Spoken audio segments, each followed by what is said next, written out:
तो बता दें कि गुरुग्राम के अंदर एक महिला ने न्याय नहीं मिलने पर, बात नहीं सुने जाने पर आत्मदाह की कोशिश की है और इस महिला ने पेट्रोल छिड़क कर आत्मदाह की कोशिश की है। हालांकि वक्त रहते हुए इस महिला को बचा लिया गया है। दो महिला पुलिस कर्मियों ने सामने आकर इस महिला को बचाया है और उसकी आत्मदाह की इस कोशिश को नाकाम किया है। ये तस्वीरें भी दिखा रहे हैं जो कि साइबर सिटी गुरुग्राम से आ रही हैं, जहां सीपी के दफ्तर के बाहर ये आत्मदाह की कोशिश की गई है एक महिला के द्वारा। बिल्कुल, महिला के द्वारा आत्मदाह की कोशिश की गई है दीपशिका। पुलिसकर्मियों ने फिलहाल महिला को बचा लिया है, लेकिन सवाल अपने आप में यही उठता है कि आखिरकार ये नौबत क्यों आती है। अगर कोई पीड़ित अपने आरोप लेकर के या अपनी शिकायत लेकर के दफ्तर पहुंचता है, खाकी का काम है, सुनना काम है उनका, अगर वही नहीं सुनेंगे तो इस तरीके से जो आक्रोश है लोगों के अंदर, वो जो अवसाद है उनका, वो इन्हीं तस्वीरों में तब्दील हो जाएगा। और ठीक यही तस्वीरें हमारे सामने हैं। महिला ने आत्मदाह की कोशिश करी है। पेट्रोल की जो बोतल है ये सीढ़ियों पर पड़ी हुई है और ये पेट्रोल की बोतल नहीं बल्कि उन तमाम लोगों की उम्मीद है जो कि खाकी से लगाते हैं लोग, उनसे सुरक्षा का आश्वासन चाहते हैं। बिल्कुल, आपको बता दें कि महिला पुलिस के रवैये से नाखुश थी। लगातार उसका कहना है कि उसकी सुनवाई नहीं की जा रही थी और इसी से आहत होकर वो पहले से ही प्लानिंग करके ये पेट्रोल की बोतल यहाँ लेकर आई थी और एक बार फिर से जब उसे निराशा हाथ लगी तो उसने अपने ऊपर पेट्रोल छिड़क लिया और आत्मदाह की कोशिश की। हालांकि वक्त रहते हुए दो महिला पुलिसकर्मियों ने उसे बचा लिया और इस आत्मदाह की कोशिश को नाकाम कर दिया। बिल्कुल दीपशिका, आत्मदाह की कोशिश को नाकाम किया है।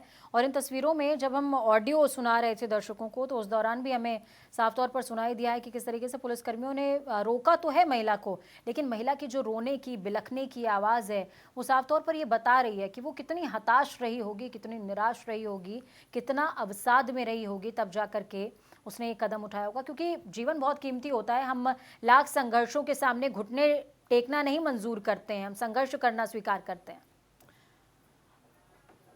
और आपको बता दें कि इसी खबर पर गुरुग्राम से नीरज वशिष्ठ हमारे संवाददाता हमारे साथ जुड़ गए हैं। नीरज, क्या कुछ जानकारी आ रही है, आखिर क्या वजह रही जिसकी वजह से महिला को इस तरीके का कदम उठाना पड़ा है? बिल्कुल, देखिए दीपशिका, ये जो महिला है इसी पुलिस कमिश्नर ऑफिस के सेकंड फ्लोर पर, जहां पे पुलिस कमिश्नर लोगों की समस्याएं सुनते हैं, वहां तक पहुंची थी। हालांकि महिला उस वक्त बेहद बदहवासी की स्थिति में थी और काफी तेज रो रही थी।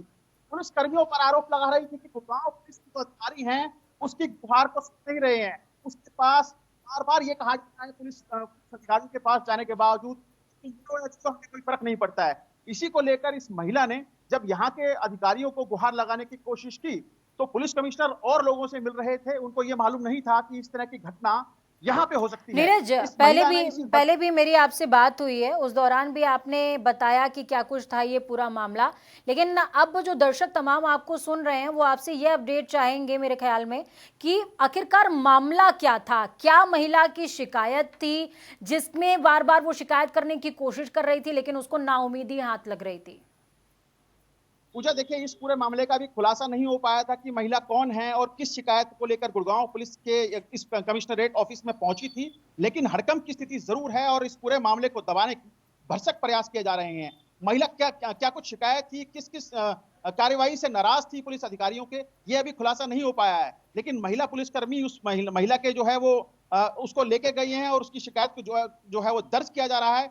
पुलिस कमिश्नर ने भी आदेश दे दिए हैं कि महिला की जो भी शिकायत है उसके ऊपर तुरंत एक्शन किया जाए। इसको लेकर गुड़गांव के जो क्राइम ब्रांच के अधिकारी हैं उनको भी निर्देश दिए गए हैं कि महिला की जो शिकायत है, जिसके ऊपर आरोप लगे हैं उसके ऊपर तुरंत इन्वेस्टिगेशन शुरू कर उन तमाम लोगों को गिरफ्तार किया जाए। आरोप तो नीरज पुलिस वालों के ऊपर भी उसने लगा दिया कि हमारी शिकायत नहीं सुनी जा रही है, तो क्या ऐसे में आपने कमिश्नर से बात करने की कोशिश करी है, उनकी तरफ से कोई बयान सामने आया है? क्योंकि मसला बहुत बड़ा है। हमारा संपर्क नीरज से टूट गया है, एक बार फिर से हम कोशिश करेंगे कि नीरज से बात हो पाए क्योंकि बात अधूरी रह गई है और जानना बहुत ज्यादा जरूरी है क्योंकि जिम्मेदार जिनके ऊपर जिम्मेदारी रहती है। नीरज वशिष्ठ हमारे साथ जुड़ गए हैं। नीरज, जिस तरह से बताया जा रहा है, जिस तरह से आपने अभी जानकारी दी कि जो रवैया था उससे जो महिला है वो बेहद नाराज थी और उसी के चलते उसने एक कदम उठाया, लेकिन अब इसके बाद से जो पुलिस महकमा है वो कई सवालों के घेरे में आ गया है क्योंकि जिस पुलिस कर्मियों को, जिन अधिकारियों को लोगों के लिए, लोगों की सेवा में लगाया जाता है, अगर वो ही नागरिकों की बात नहीं सुनेंगे तो आखिर लोग कहां जाएंगे अपनी सुनवाई लेकर? रोज तकरीबन 11 बजे से लेकर 6 बजे तक जो है तमाम लोगों से मिलते हैं, उनकी समस्याओं को सुनते हैं और इसी के चक्कर में यह महिला यहाँ पे पहुंची थी। अपनी बारी का इंतजार से पहले ही महिला इतनी बदहवास थी कि उसने अपने ऊपर पेट्रोल छिड़ककर आग लगाने की कोशिश की। हालांकि पुलिस कमिश्नरेट ने ये साफ नहीं किया है कि महिला को क्या लेकिन कुछ मेरा दिक्कत थी। सवाल ये है, ये पहली बार में नहीं हुआ होगा, उसने बहुत बार अटेम्प्ट किया होगा, कोशिशें की होंगी शिकायत दर्ज कराने की कि हमारी बात सुन ली जाए। कोई एक बार में अटेम्प्ट नहीं करता है पेट्रोल डाल करके अपने आप को जला लेने का। जब वह अवसाद से ग्रसित हो जाता है, डिप्रेस्ड होता है, जब उसको समझ में आ जाता है कि अब तो कोई चारा ही नहीं बचा, तब वो इस तरीके का इनिशिएटिव लेता है, इस तरीके की हरकत करता है। तो आपने कमिश्नर से बात करने की कोशिश करी, महिला की बात आखिरकार क्यों नहीं सुनी जा रही थी?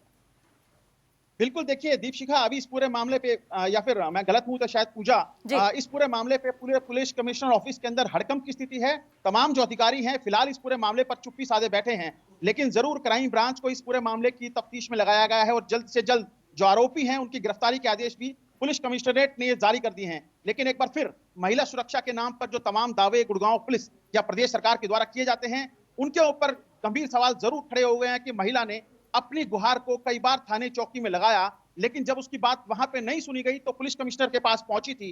हालांकि पुलिस कमिश्नर ने उनकी बात सुनी या नहीं सुनी, यह तो थोड़े वक्त के बाद साफ हो पाएगा, लेकिन इस पूरे मामले को लेकर हड़कंप की स्थिति जरूर है गुड़गांव पुलिस कमिश्नरेट ऑफिस के अंदर और तमाम जो अधिकारी हैं इस पूरे मामले को दबाने की कोशिश कर रहे हैं या फिर यूं कहें कि चुप्पी साधे जरूर बैठे हैं। बिल्कुल नीरज, और एक कॉमन सी बात है कि ऐसा पहली बार नहीं हुआ है। हमेशा ही अमूमन देखा जाता है कि जब कोई शिकायतकर्ता शिकायत लेकर जाता है तो जल्दी से उसका काम नहीं किया जाता है, बड़ा ही लेट लतीफी की जाती है।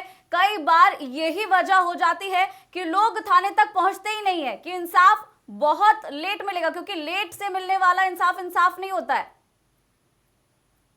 दीपशिखा, देखिए हमें थोड़ा इंतजार करना चाहिए और जो महिला के आरोप थे, हालांकि उसके ऊपर क्या कुछ सफाई गुड़गांव पुलिस कमिश्नरेट की तरफ से आती है या अधिकारी इस पूरे मामले को लेकर अपना जो रवैया है या फिर अपनी जो बात है उसको क्या कुछ रख पाते हैं। महिला के जो आरोप थे पुलिस अधिकारियों के खिलाफ या फिर चौकी इंचार्ज के खिलाफ, जिसको लेकर वो यहाँ पे काफी देर से रो रही थी, लेकिन उसकी बात को दबाया जा रहा था, उसकी बात को अनसुना किया जा रहा था। अब ये तमाम जो सवाल हैं इनके जवाब आने सामने बाकी हैं, लेकिन जरूर उस महिला को गुड़गांव पुलिस की जो महिला पुलिसकर्मी है अपने साथ लेकर गई हैं और पूरे मामले की इन्वेस्टिगेशन गंभीरता के साथ शुरू कर दी गई है। जी चलिए, बहुत बहुत धन्यवाद नीरज हमारे साथ जुड़ने के लिए। हम ये उम्मीद करते हैं कि महिला आयोग भी इस कार्रवाई में दखल देगी, क्योंकि अगर सुनवाई नहीं होगी किसी महिला की, किसी पीड़िता की, तो कोई भी पीड़िता कैसे खाकी पर भरोसा जता पाएगी और कैसे पुलिस थाने पहुंच पाएगी।